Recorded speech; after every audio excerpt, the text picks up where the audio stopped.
Maria, ouçamos a palavra de Deus, hoje tirada do Evangelho segundo São João, capítulo 2, versículos de 13 a 21.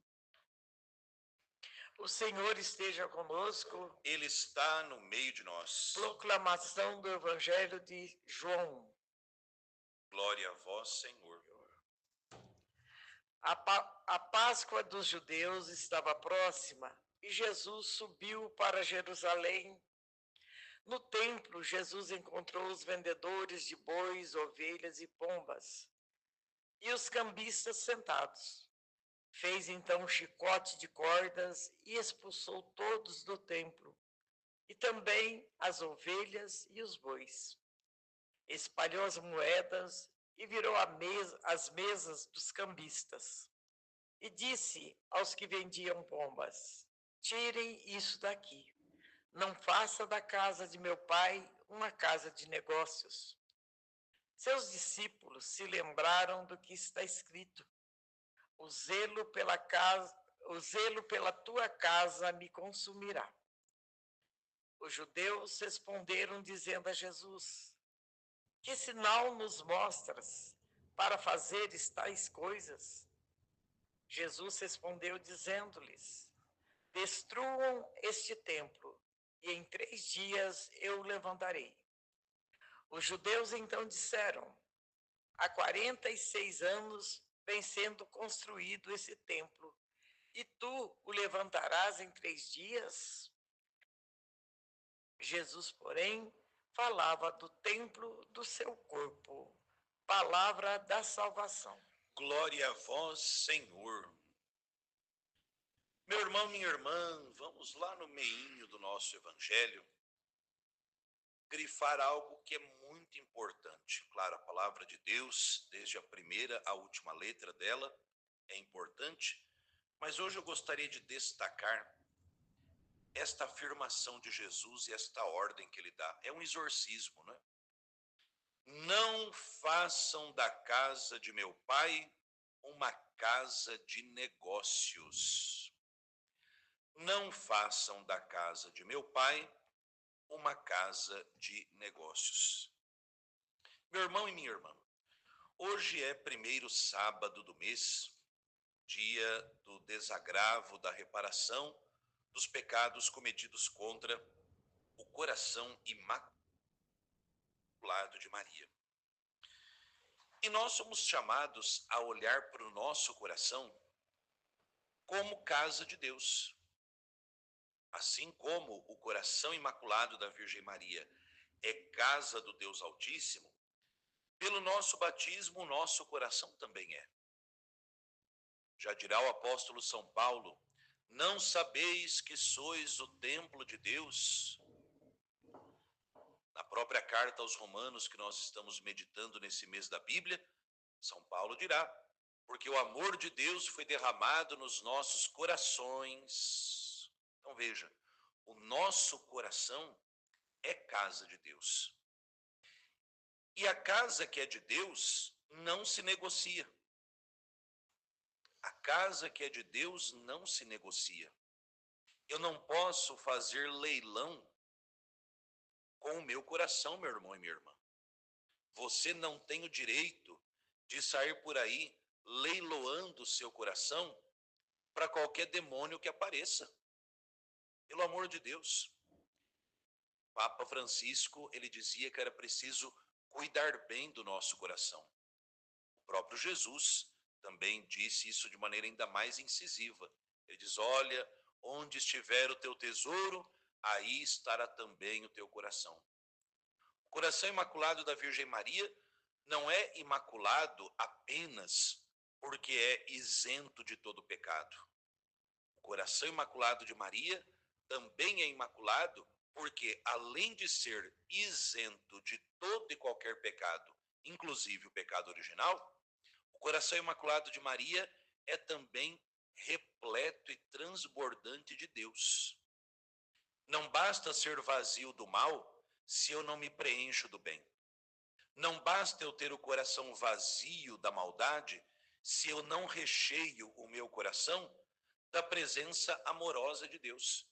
E uma vez que eu reconheço que o meu coração é casa de Deus, eu preciso ir expulsando, com o auxílio de Deus, com o auxílio da Virgem Maria, tudo e todos que vão querendo roubar pedaços do meu coração.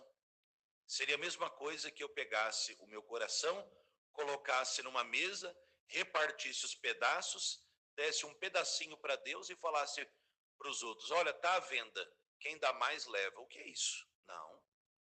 Jesus hoje, na memória do Imaculado Coração da mãe dele e nossa, a Virgem Maria, ele deseja também expulsar da casa de Deus, que é o meu e o seu coração, toda espécie de negociação.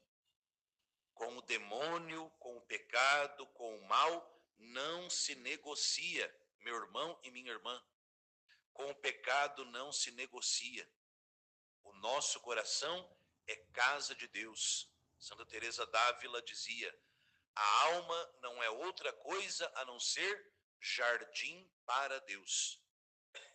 Que você e eu, ao contemplarmos o coração imaculado da Virgem Maria, nós possamos pedir a ela que nos ajude a manter também o nosso coração como verdadeira casa de Deus, para que Deus sendo o Rei e o centro da nossa vida, o nosso coração também se abra na caridade, na misericórdia, na solidariedade aos irmãos e irmãs.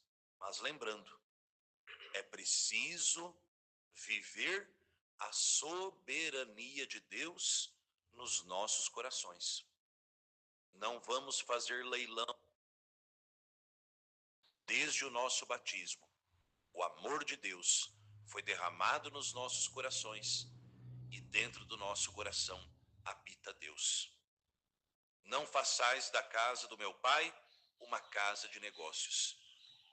Se porventura algum dia você andou negociando o seu coração com o maligno, que hoje a Imaculada Virgem Maria alcance para você, meu irmão, minha irmã, a libertação do seu coração, para que você possa caminhar e viver na liberdade dos filhos de Deus.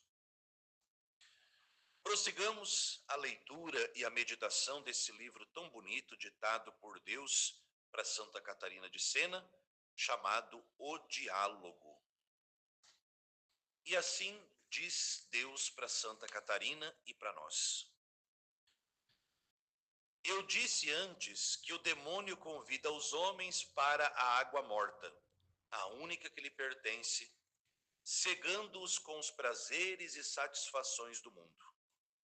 Usa o anzol do prazer e figa-os mediante a aparência de bem. Olha, o demônio usa o anzol do prazer e fisga a nossa alma mediante a aparência de bem. O diabo é o pai da mentira, é homicida desde o início, diz a Escritura, né? Sabe ele que por outros caminhos nada conseguiria. Sem o vislumbre de um bem ou satisfação, os homens não se deixam aprisionar. Por isso o apóstolo Paulo diz que o demônio, se for preciso para seduzir os eleitos de Deus, ele se disfarça de um anjo. Cuidado, viu, meu irmão, minha irmã? O demônio, para nos enganar, ele assume muitas vezes a aparência do bem. Quando ele surge no jardim do Éden para atormentar Adão e Eva, ele não diz para Eva a verdadeira consequência da desobediência. Ele só diz: não, a fruta é boa, e se vocês comerem, vocês serão semelhantes a Deus. Ó a mentira do diabo, né? Então o diabo, ele passa aquela tinta de coisa boa só para enganar, matar e destruir a nossa alma. Por sua própria natureza, a alma humana tende ao bem. Isso é verdade. Você vai aí em qualquer pessoa que nunca ouviu sequer um evangelho, os 10 mandamentos, ela sabe muito bem que tem que respeitar o pai e a mãe, que matar o outro é uma coisa ruim. Isso é o que nós chamamos de a lei natural que Deus imprimiu no coração de cada ser humano ao criar-nos. Infelizmente, devido à cegueira do egoísmo, o homem não consegue discernir qual é o bem verdadeiro, realmente útil ao corpo e à alma. Percebendo isso, o demônio maldoso apresenta-lhe numerosos atrativos maus, disfarçados, porém, sob alguma utilidade ou prazer. E olha o perigo que vem aqui embaixo, minha gente. Adapta-se ele às diversas pessoas, variando atitudes e males conforme crê oportuno. De uma forma tenta o leigo, de outra o religioso, o prelado, que é o prelado, o clero, né? Bispo, padre, diácono, os chefes, a cada um conforme a sua posição social.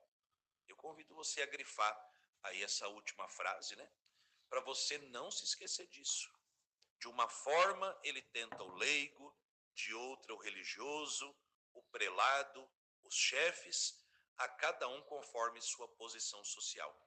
Se não me falha a memória, não me lembro se é Santa Teresa ou se é São João da Cruz, que dizem que assim como Deus nos dá um anjo da guarda pessoal, Lúcifer também nos envia um demônio pessoal, ou seja, um demônio que conhece ali o nosso ponto fraco.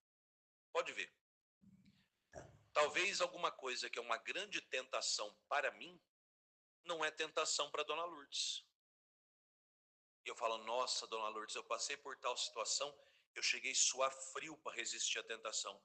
E ela pode olhar e falar assim, nossa, mas que coisa, né? O padre ser atormentado por uma coisa tão besta. Enfim.